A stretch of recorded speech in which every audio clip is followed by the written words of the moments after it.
Welcome back to Switch to Linux. Well, today we are going to look at the Zorin's addressing of the privacy concerns that I did in my latest video. Just a few days ago, maybe about a week or so ago, I did a video looking at Zorin 15. I did a live look where we installed the distribution and we had a look at what it looks like, and I had indicated some things in the privacy policy that I didn't specifically agree with. Now, the Zorin team went ahead and they sent me a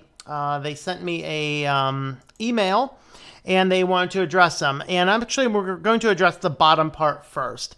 So I addressed two things in that video that concern me. Well, maybe a third. The third being I would have liked a little bit more notification about this. Maybe even get an opt-in of the individual census data. But at the same time, what we wanted to do is go ahead and talk about the two things. Now, the other thing, the one that's easier to deal with, is the theming. So one of the theming options in Zorin will ask for location services. And so with the location services, it will use that to determine your sunset and your sunrise. And that is going to do a redshift on your computer based upon the data in your time zone. So they said in their email that the auto theme option in Zorin Appearance currently defaults to getting the sunrise and sunset time, which can only be reasonably accurately calculated by getting a rough latitude longitude of the user's location. We set this as the default to give users the best experience because the time when it gets dark outside can vary widely depending on the time of the year and the distance from the North and South Pole, which is all very true. Okay, the manual time settings can drift from the accurate time settings over the month. However, if you click cancel when asked to enable location services, auto theme will fall back to the predefined sunrise sunset times, which is 6 a.m. and 8 p.m. by default. Which can be set as G settings at com.zorin.desktop.autotheme. So you would change that in dconf editor. So basically, if you go in and select that option and you disable location services, it will still shift. It will just shift based upon these times. In which you can manually set them, which honestly, manually setting them would generally work. You might need to, during the times of seasonal shift, you might need to go in there and tweak it a little bit. But that's kind of what they did. And of course, this is based on the basic GNOME setup. So note the code to receive location services and calculate the correct sunrise, sunset times is the same as what GNOME, specifically GNOME settings daemon, uses when enabling the nightlight red light filter in settings, devices, displays. The location data is kept as local, G setting at com.zorin.desktop.auto theme.last coordinates, and never leaves the computer. All right, so you can find the information for the Zorin auto theme, and that will show you. I did not pull that code up, my apologies. So according to this, the location data never leaves your computer. So that is pretty good. Let's go ahead and talk now about the top one, the zorin-os-census. And this is the one that I had probably the most concern with. And I liked how they implemented this. I will still warn that if you're like a journalist or under a higher risk system, if you want to use Zorin, you are going to want to disable this script. And this is why. So the script is only used to count the number of computers and users running Zorin OS after installation, with occasional anonymous pings. Now that's actually once an hour, so it is a cron job set hourly. So with that cron job, every hour it's going to ping back in. Now what they're going to say here is that as soon as this data pings, the IP address is dropped from the table. All right. So what they're doing is the sole purpose is to anonymously count the number of users and not collect more extensive and potentially personally identifiable information, such as Ubuntu's telemetry.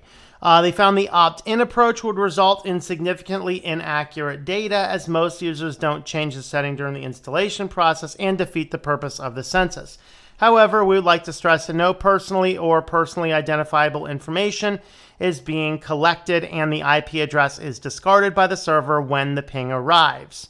Okay, so this is a record of the data. So they actually sent me some data about what this looks like. And so what you get is you get an ID, a version number, a user count, a create time, and a last update time. And that's all of the data. So I asked them back, what is this user ID? And they sent back and said, this is a specific ID. Now, I like what they did here. It is much better than what Ubuntu does using the machine ID, because anything that grabs the machine ID can be tracked across different services. In their case, they use a individual ID, which is not linked to the machine ID, so that they can trace it. But my question to them was, if a person has physical access to the computer, is that data available? And the answer to that question is yes. And that is why I'm saying if you are in a high-risk profession, you want to make sure that this package is removed.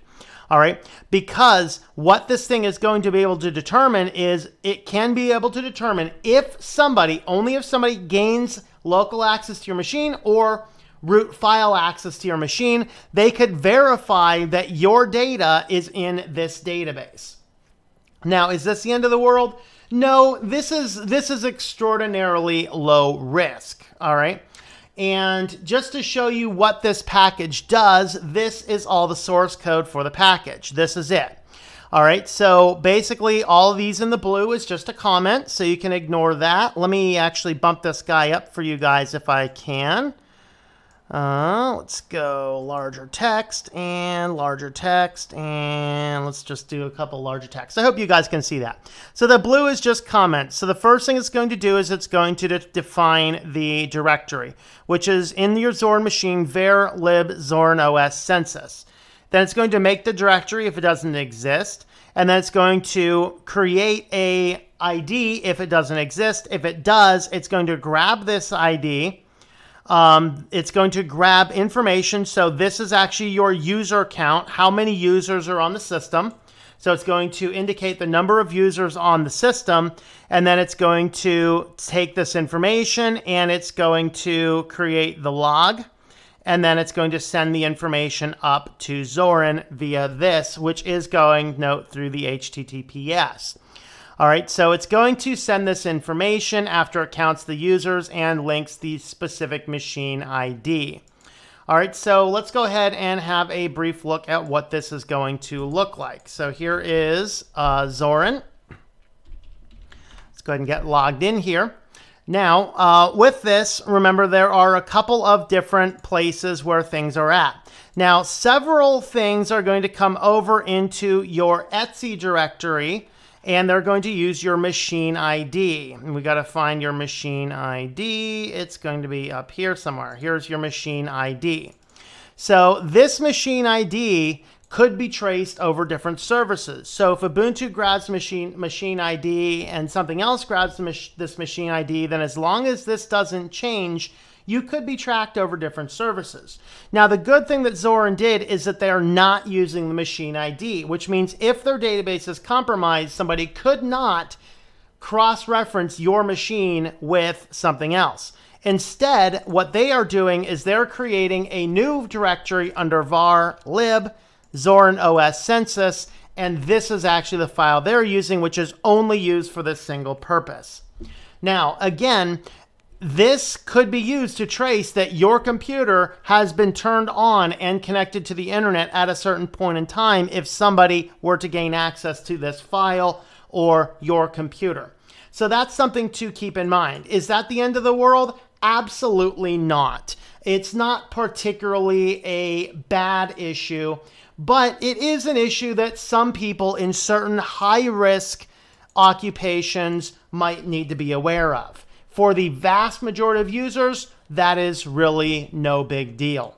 So ultimately, they sent me that email just to clarify what's going on. That makes me feel a whole lot better. And frankly, I would say, yeah, disable this package if you're going to use it, but I wouldn't have a problem with recommending this to a new user because everything else in Zorin is just so great. So with that being said, let me know your thoughts in the comments down below.